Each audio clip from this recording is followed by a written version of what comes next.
من كام يوم كده محمود الدورة لو تعرفوه طلع عمل فيديو عن قطة. واحد كان ماسك قطة ورماها تقريبا في البحر او حاجة زي كده، كان بيتكلم في قد ايه إن الموضوع ده كبير خطير. انا عايز اقول للدورة قطة ايه؟ قطة ايه اللي تتكلم عليها؟ قطة ايه اللي انت عامل فيديو وانت عندك ملايين المتابعين بتتكلم عليها؟ تعال شوف الكوارث التانية اللي احنا بنشوفها. بص معايا، الملاك البريء اللي ملهاش ذنب دي غير انها اتولدت في وقت معدوم فيه الرحمه والاحساس، اترمت في منور احد المنازل ومن ارتفاع كبير محتمل من فوق السطوح، ملفوفه باحكام في بطاطين علشان ما يطلع لهاش صوت، مش عشان مثلا ما يحصلهاش حاجه، لا عشان ما يطلع لهاش صوت. ومشيئة ربنا ان البطاطين تتعلق على ارتفاع متر تقريبا قبل الاصطدام بالارض عشان تنزل على الارض نزول امن باصابات سطحيه وطفيفه، عشان السكان يسمعوا صوتها ويقدروا يخرجوها من المنور. وشاب محترم اسمه عادل جري بيها على المستشفى واستقبلناها وقدرنا ننقذها، لكنها في حاله سيئه جدا. والدكتوره وايا كان اللي انقذ الطفله سماها نجاه، يعني مسمية باللي حصل لها ان هو حصل لها كل الكلام ده ربنا نجاها فسماها نجاه.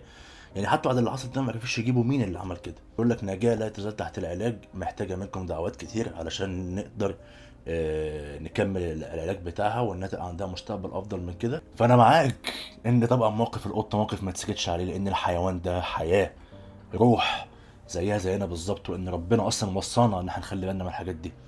بس انا عايز الفت انتباهك بس لحاجه، ان لو انت زعلان ان هم بيرموا قطه فهم بيرموا اطفال، بيرموا بني ادمين. طفله لسه مولوده ملفوف بطانيه ورموها من فوق، عادي جدا، عادي خالص، مش اي مشاكل. يعني عارف انت اقول لك ايه؟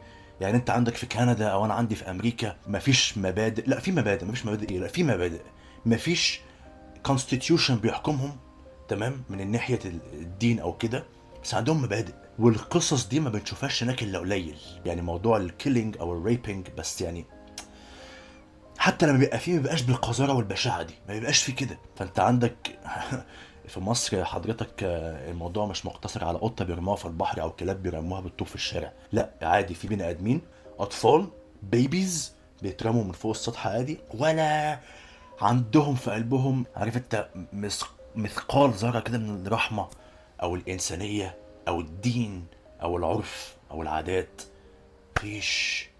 انت عندك البلد دي رايحه في داهيه، البلد دي خلاص. ان احنا نطلع، هو احنا كده كده بنطلع وبنتكلم، بس ان احنا نطلع نعلق على حاجات زي دي بقى بدون فايده، لان احنا بنسمع بلاوي وقصص قتل وذبح وشيل راس ومش عارف مين بياكل في راس التاني.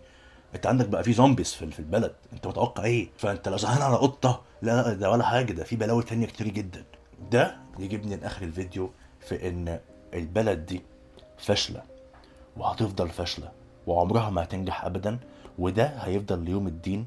ولا يغير الله بقوم حتى يغيروا ما بأنفسهم، والشعب ده مش هيتغير، فبالتالي البلد مش هتتغير، فبالتالي البلد دي هتفضل فاشلة وفي قاع الأرض لحد يوم الدين.